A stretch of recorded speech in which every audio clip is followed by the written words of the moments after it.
Hello everybody, my name is Carrow Brown. I am an urban fantasy author. I'm also the executive assistant over at Ripperverse, and we're going to talk about how to write the start of your novel.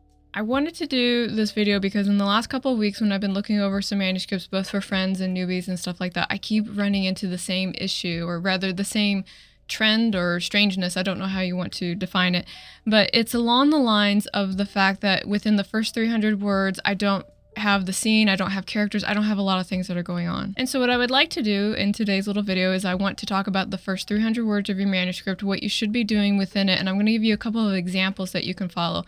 These examples, I'll have it in the video description so you can read or at your convenience. And I also want to point out that these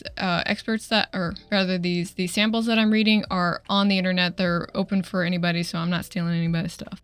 It is not unknown to anybody that it's very important that when you are writing your book that you are very clear and concise and people can follow what's going on. And that is especially true with the start of your book. In fact, a lot of times when people are going through bookshelves or they're reading sample pages, what they do is they will look at those first 300 words and within like a minute make that snap decision. Editors are a little bit more forgiving because they are looking to find a way to save your writing, but a reader who's about to spend their money, you get one page and that's it. So the pressure is definitely on to make sure that you get your reader's attention within that first page or those sample pages, so to speak. And when you are writing those 200 to 300 words, you have a couple of things that you need to establish, and it's really important that you do that. So the first thing is you have to set the place, the time, the character, the tone of your story, and the genre of your story, right? There should be at no point any kind of like sudden like surprise genre that's going on.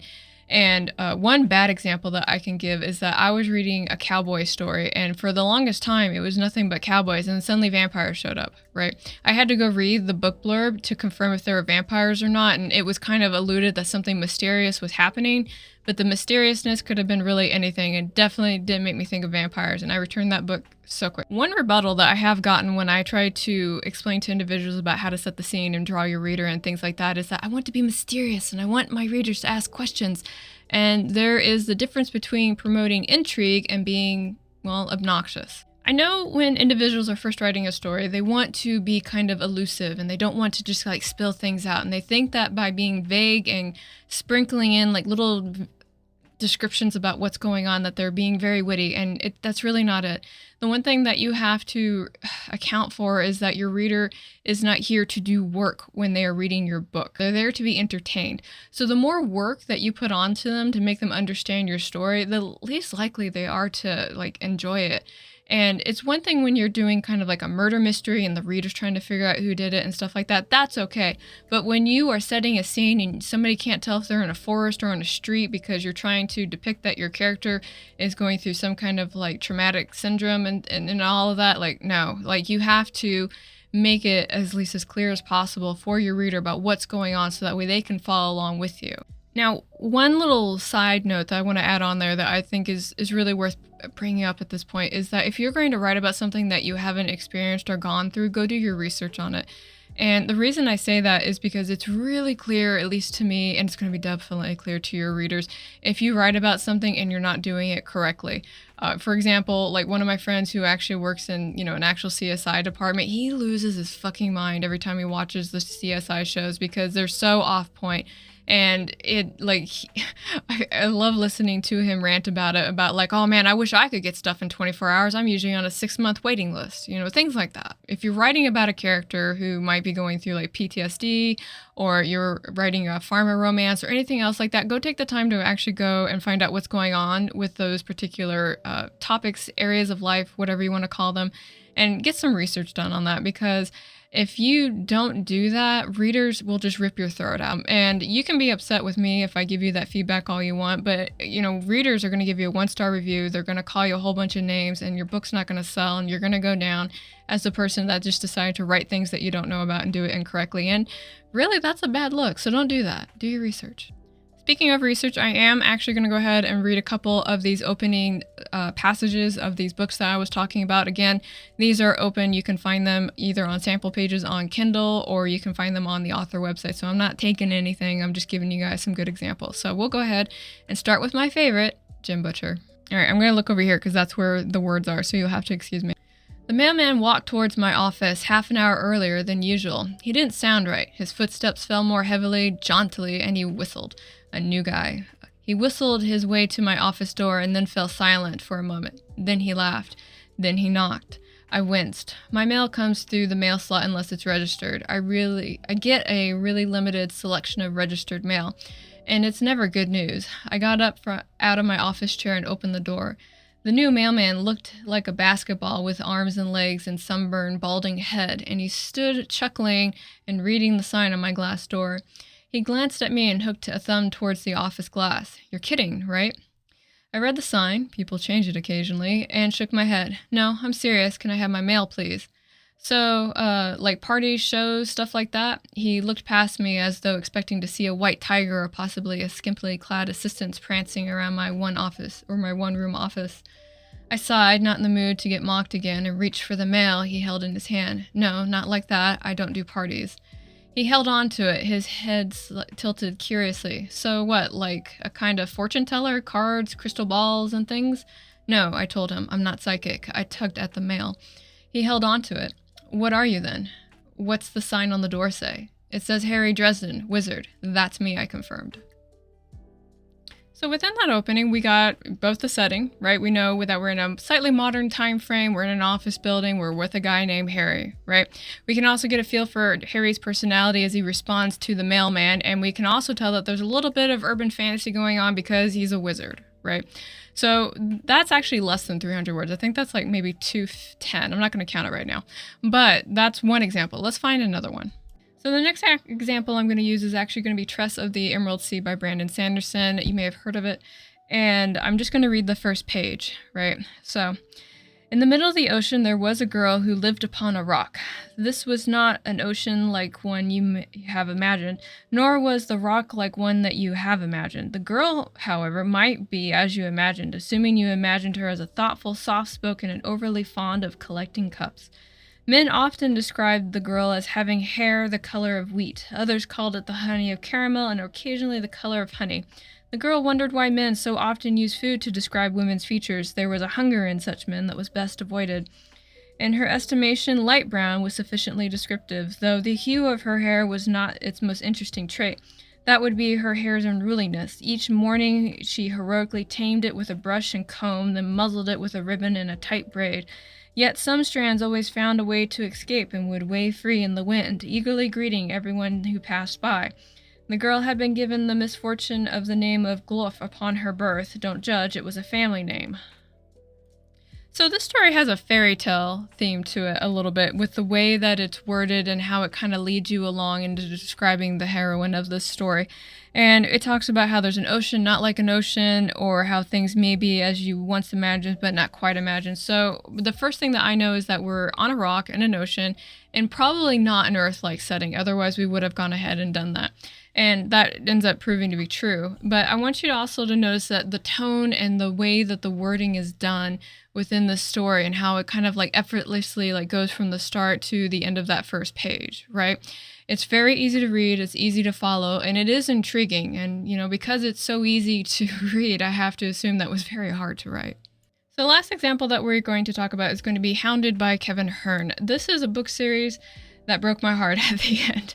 I won't lie, but I absolutely love the wit that Kevin Hearn put into the story and a lot of the thought that he did into it. But if you're interested in reading it, I would stop after book 4, because that's just where my heart starts to break. But we're going to read chapter 1 of the very first book. So, there are many perks to living for 21 centuries, and foremost among them is bearing witness to the rare birth of genius. It invariably goes like this. Someone shrugs off the weight of cultural traditions, ignores the baleful stares of authority, and does something his countrymen think to be completely batshit crazy. Of course, Galileo was my personal favorite. Van Gogh comes in second, but he really was batshit insane. Thank the goddess I don't look like the guy who met Galileo, or who saw Shakespeare's plays when they first debuted or rode with the hordes of Genghis Khan. When people ask how old I am, I tell them 21, and if they assume I mean years instead of decades or centuries, then I can't be at fault, can I? I still get carded, in fact, which any senior citizen will tell you is immensely flattering. The young Irish lad facade does not stand me in good stead when I'm trying to appear scholarly at my place of business. I run an occult bookshop with an apothecary counter squeezed into the corner, but it has one outstanding advantage. When I go to the grocery store, for example, and the people see my curly red hair, fair skin, and long goatee, they suspect I play soccer and drink lots of Guinness. So that is the first page of Hounded by Kevin Hearn, and in that you get a feel that we are talking about something that's definitely otherworldly because we're talking about somebody who's 21 centuries old, right? On top of that, we know that it's modern day because he's talking about running an occult bookstore with an apothecary center, and he mentions the word Guinness. Those are all very modern day terms, right? We also get a feel that it's a lad because he referred to himself as a lad, and we get a feel for his personality as he's talking about things that used to happen, right? Fantastic opening. Okay, I lied to you. There's one more opening that I want to read to you, and it's actually The Last Unicorn. And I want to read it because it's a very high fantasy one, and I really love how this first page goes. So, the unicorn lived in a lilac wood, and she lived all alone. She was very old, though she did not know it, and she was no longer the careless color of sea foam, but rather the color of snow falling on a moonlit night. But her eyes were still clear and unwearied, and she still moved like a shadow on the sea. She did not look like anything like a horned horse, as unicorns are often pictured, being smaller and clove-toothed and possessing the oldest, wildest grace that horses had never had, that deer only had in shy, thin imitation and goats in dancing mockery. Her neck was long and slender, making her head seem smaller than it was, and her mane that fell almost to the middle of her back was soft as dandelion fluff. So I wanted to talk about this one in particular because I just told you guys that you have to make sure that you do the setting in there too. And so far all we know is that there's a lilac wood, right? We don't know very much when this is, but the way that it's written is done in a way that makes you actually still want to turn the page. And I think we're still within, yeah, so this looks like 150 words on this page. And then we move on to the rest of the details here on the second page. And it's very fantasy based in the sense that we're doing the world building in this first few pages right here, you know, about unicorns, what they look like comparison to horses. There's a part in here where they talk about slaying dragons and all this other stuff. Like it's setting building, but like done in a different way. And as I like to say, if you do break the rules, in this case, I use air quotes on that, make sure that you do it so well that nobody's really going to care, right? That's how it works. Now, I would love to give you some examples of really bad openings, but the one thing that I have found out in doing something like that is that people get unbelievably butthurt for other people. So we're not going to do that. But what I would like you to do is that we can do a little exercise together. If you are here, I'm assuming that you are a writer of some capacity and you must have a manuscript somewhere. So if you are of mine too, if you would be willing to pick up your manuscript and take a look at that opening scene there. See if it does set up your characters, your setting, your time, your genre, and also the tone of your story. And if it doesn't, would you be willing to leave something in the comment section saying about what you're going to do to tweak that? Because I would definitely like to know. One example that I have for myself, because I will go ahead and throw myself under the bus a little bit, is that I have a manuscript that I wrote like forever ago and I haven't really gone back to fix it yet. And it's called The Persephone. And it is a sci-fi retelling of Persephone and Hades, right? And in the first opening 300 pages as you read that, there's nothing in there that kind of indicates that it's a romance, right?